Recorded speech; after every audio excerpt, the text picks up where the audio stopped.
Hello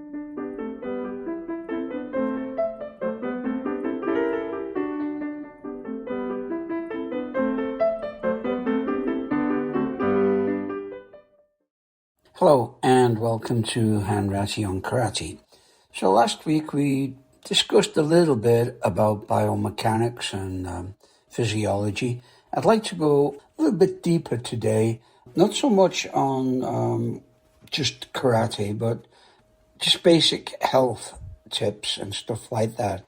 Now, one of the biggest health tips and the one a lot of people struggle with is stretching and stretching routines.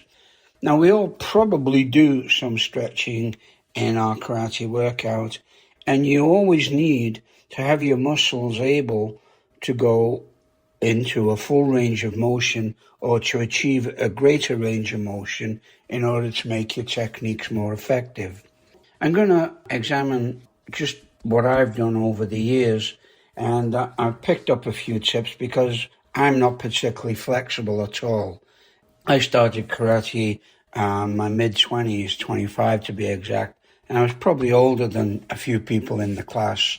And when you're in a class with the likes of Frank Brennan and Terry O'Neill and Bobby Poynton and these guys, they're amazingly flexible. Now, that wasn't by happenstance or just luck of the draw. They really worked at it.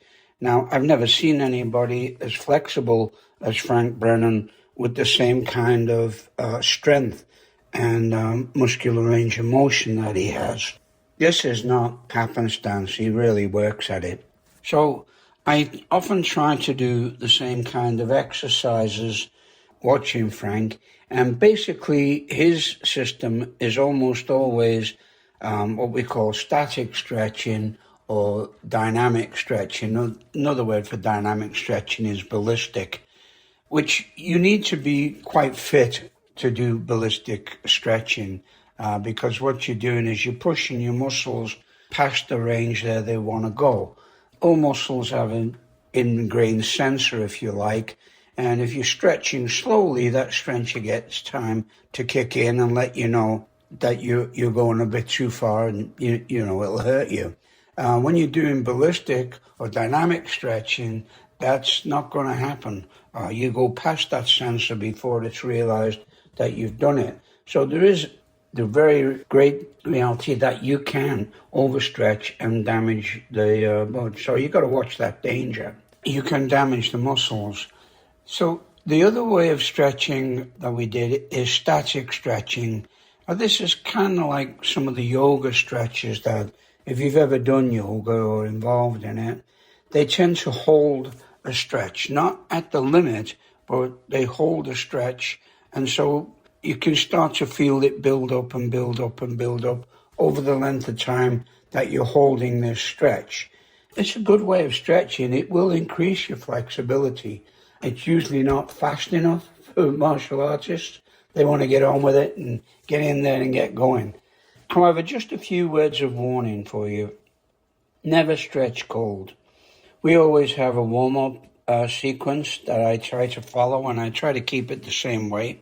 We start off with some cardio work, either just jogging around the dojo or skipping around the dojo, whatever you need to do. And then I generally, once the muscles are warmed up and you've got your heart rate going, what you want to do then is go into some nice, easy, static stretches or constant motion stretches like arm circles and stuff.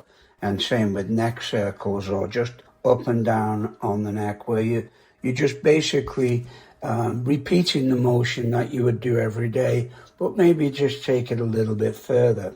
Now, why would you stretch? Well, it really improves your performance in all your physical activities. It increases your range of motion and it prepares your muscles for the activity by increasing the blood flow through the muscles. So you get this increased circulation. This reduces muscle soreness, which will come on after you're working out or you're working hard. I know when I worked a regular job, I always felt better at the end of the day going training than if I, say, went in on a Saturday morning when I hadn't been moving around all day. It felt a little bit stiffer.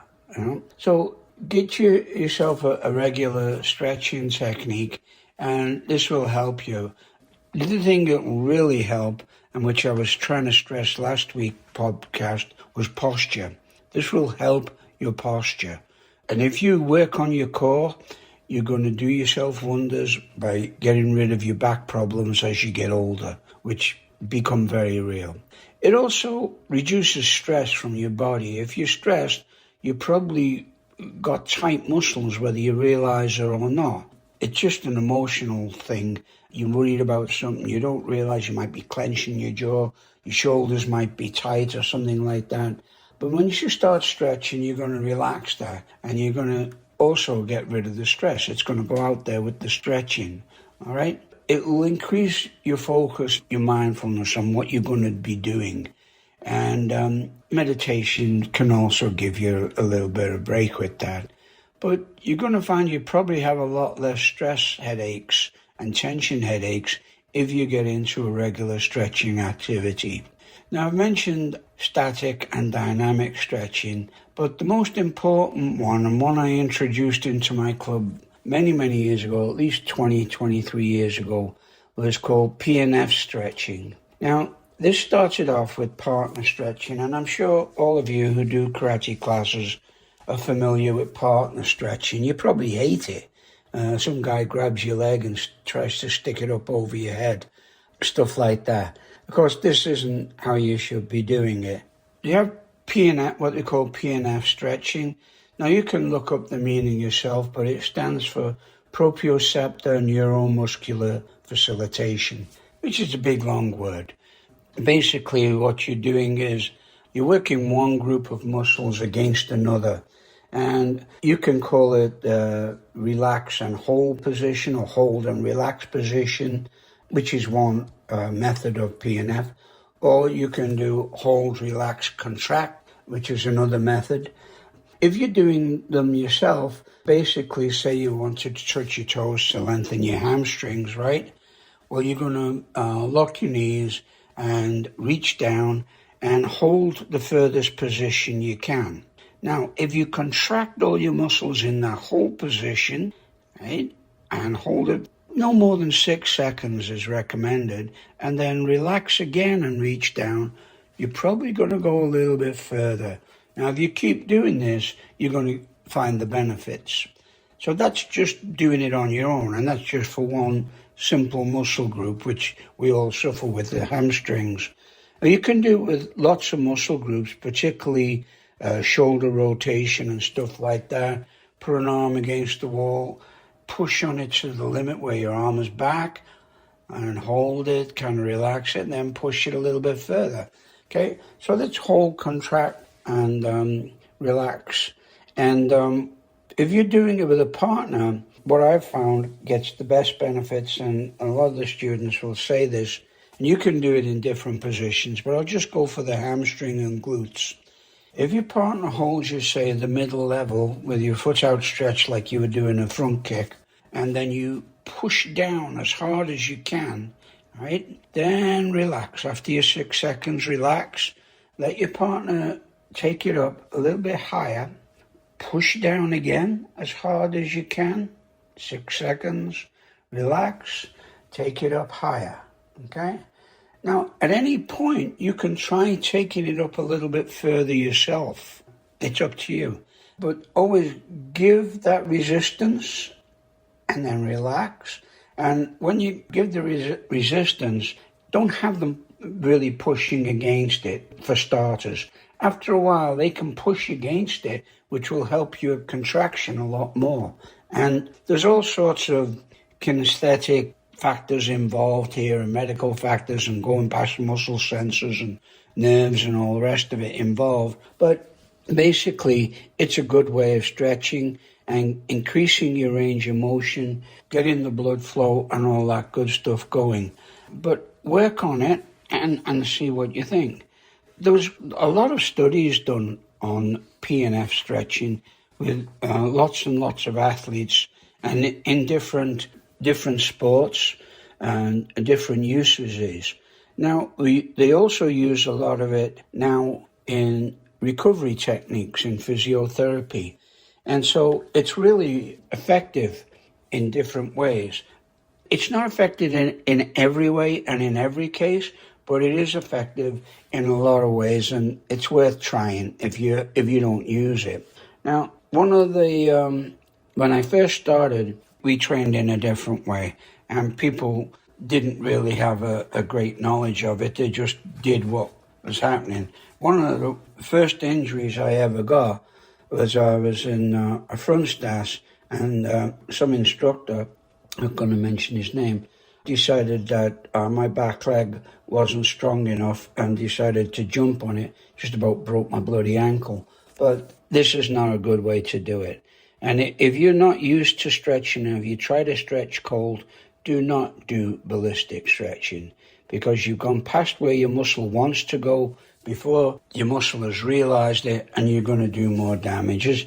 Probably where most hamstring injuries happen is you've gone past the sensor in your muscle that's going to tell you, hey, stop, and you stretch it out, and you either tear a hamstring or you can do worse. You can detach it. And some of the worst injuries I've seen, I had a competitor at the World Championships in Liverpool, actually, waiting for his event to come up. Eventually gets in, all fired up, really stretched out on a technique, and tore the hamstring completely off the bone out. If you know anything about body anatomy, hamstrings are very, very thin muscles that run down the back of your legs, and they're attached to the bone by 5 points. This tear was so bad, it took 3 of the points up, and they pulled pieces of bone off. You had to have them pinned in. Couldn't walk for 3 or 4 months, and unfortunately never competed again.